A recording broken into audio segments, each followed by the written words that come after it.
Market లో invest చేసి మీ డబ్బులు డబుల్ చేసుకోవాలనుకుంటున్నారా? సుందరరామిరెడ్డి గారి లైవ్ సెమినార్ కి అటెండ్ అవ్వండి.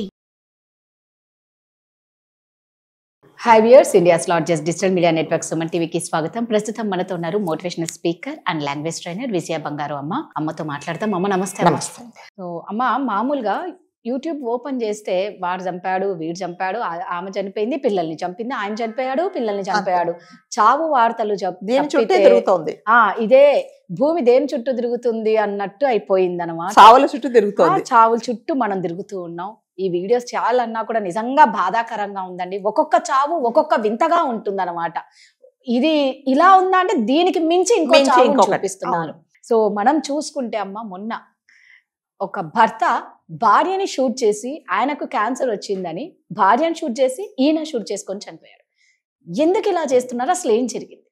యాక్చువల్గా వాళ్ళు ఇద్దరు మంచి హ్యాపీ కపుల్ అండి. కాకపోతే దురదృష్టవశాత్తు ఆ భర్తకు క్యాన్సర్ అని తెలిసిన తర్వాత ఏం చేశాడంటే, అతను నాకు క్యాన్సర్ వచ్చింది కదా, మరి నేను చనిపోతే నా భార్య ఎలా ఉంటుంది, మరి ఈమెను ఎవరు చూస్తారు అనే ఒక భయంతో ఏం చేశాడంటే, అంటే ఫస్ట్ వాళ్ళు ఏమనుకున్నారట, పెళ్ళి అయినప్పుడు లేకపోతే ఇద్దరు చక్కగా ఉన్నప్పుడు నువ్వు లేకపోతే నేను ఉండలేను, నేను లేకపోతే నువ్వు ఉండలేవు, తర్వాత ఏ కష్టం వచ్చినా మన ఇద్దరం కలిసి పంచుకుందాము, చావులో కూడా మనం ఇద్దరం ఒకటేసారి చనిపోదామని మాట అనుకున్నారు.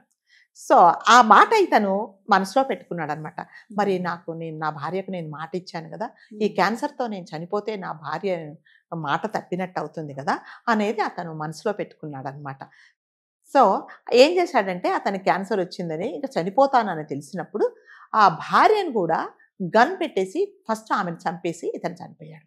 ఇక్కడ ఆలోచించాల్సింది ఏంటంటే, నిజంగానే నువ్వు ఆమెకు క్యాన్సర్ వచ్చింది అని చెప్పినప్పుడు, అవునయ్యా నీ క్యాన్సర్ వచ్చింది నన్ను కూడా చంపేయని చెప్పలేదు, ఆమె చెప్పలేదు కదండి. ఇప్పుడు ఎవరి మాత్రం నేను చంపేస్తాను అంటే చంపేయమని ఎవరు ఎదుర్రారు. సో ఆమెను చంపడానికి నీకు ఎటువంటి అధికారం లేదు. అంటే అతను ఏమని అనుకున్నాడంటే, ఒక మాట ఇచ్చాను కదా, ఇద్దరం కలిసిమెలిసి ఉందాం అనుకున్నాం కదా, నేను చనిపోతే నేను మాట తప్పిన వాడిని అయిపోతాను కదా, అందుకని నేను చంపేస్తున్నాను. అది ఎంతవరకు కరెక్ట్? నిజంగానే నీకు క్యాన్సర్ వచ్చింది, ఈ కాలంలో క్యాన్సర్ కూడా చాలా మంచి వైద్యం వచ్చిందండి, మంచి అంటే నయమయ్యేవి కూడా వచ్చినాయి కొన్ని స్టేజెస్లో.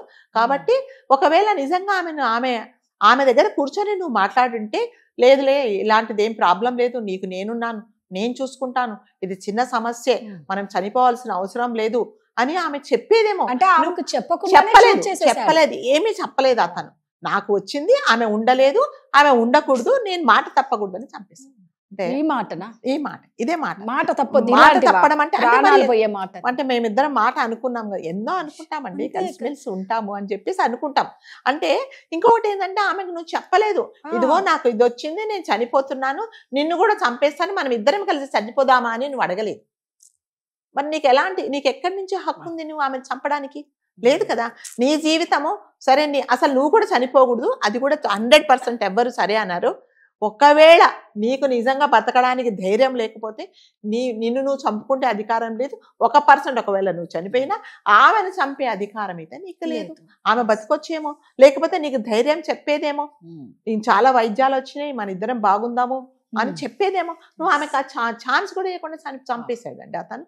అంటే జనాలు ఎలా అయిపోయారంటే, నాకు కష్టం వచ్చింది, నా మీద డిపెండ్ అయిన వాళ్ళు కూడా వాళ్ళు కష్టాలు పడతారేమో చంపేస్తున్నారు. ఇప్పుడు మనం మొన్న రీసెంట్గా ఒకటి చేసాం, ఒక తండ్రి అప్పులున్నాయి, అప్పుల వాళ్ళు నేను చనిపోతే మీద పడితే నా కొడుకుని ఎవరు చూస్తారని ఐస్ క్రీమ్లో అదేంటి సైనైడ్ కలిపి చంపేసాడు.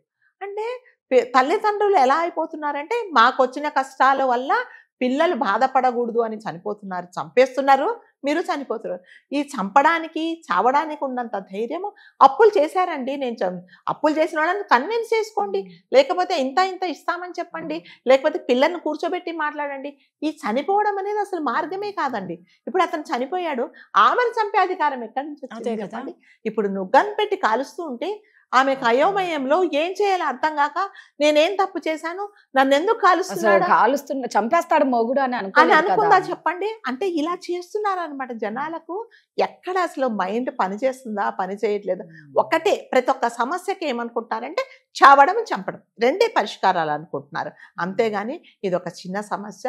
ఈ వైద్యంలో అంటే మెడికల్ చాలా ఇదే ఇంప్రూవ్ అయింది, చాలా మంచి వైద్యం దొరుకుతుంది.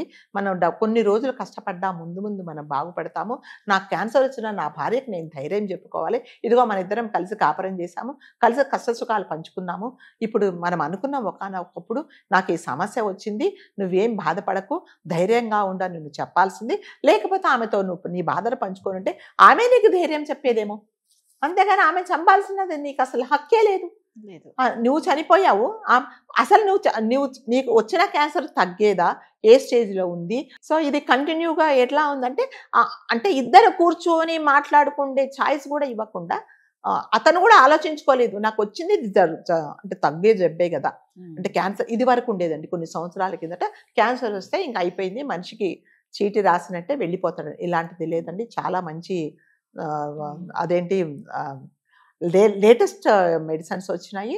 చాలా మటుకు క్యాన్సర్ వచ్చిన వాళ్ళు బాగుపడి మనం ఎన్నో వీడియోస్ చూసాము, ఎంతమందో సెలబ్రిటీస్ మంచిగా రికవరీ అయ్యారు. అలాంటిది ఇతనికి కూడా వచ్చిందేమో అనేది కూడా ఆలోచించుకోలేదు. అంటే ఇది వచ్చింది, నేను ఉండలేను, నేను లేకపోతే నా భార్య బతకలేదు, నేను మాట ఇచ్చానని చంపేశాడు. ఇదంతా క్షణికావేశం. యాక్చువల్గా ఇది ఎక్కడ జరిగిందంట? ఇది గజియాబాద్ లో జరిగిందండి. అతనికి హస్బెండ్కి 45 years, వైఫ్ ఒక 38-39 years ఉండొచ్చు. సో అతనికి క్యాన్సర్ వచ్చిందని ఈ మధ్య తెలిసిన తర్వాత అతను ఏమనుకున్నాడంటే ఇది తగ్గని వ్యాధి, దీనికోసం అనవసరంగా నేను డబ్బులు ఖర్చు పెట్టడం వేస్ట్, ప్లస్ నా భార్య కూడా నేను లేకపోతే కష్టపడుతుంది, వాళ్ళకి 2 పిల్లలు, సో ఇంకా నేను ఉండడం కూడా వేస్ట్.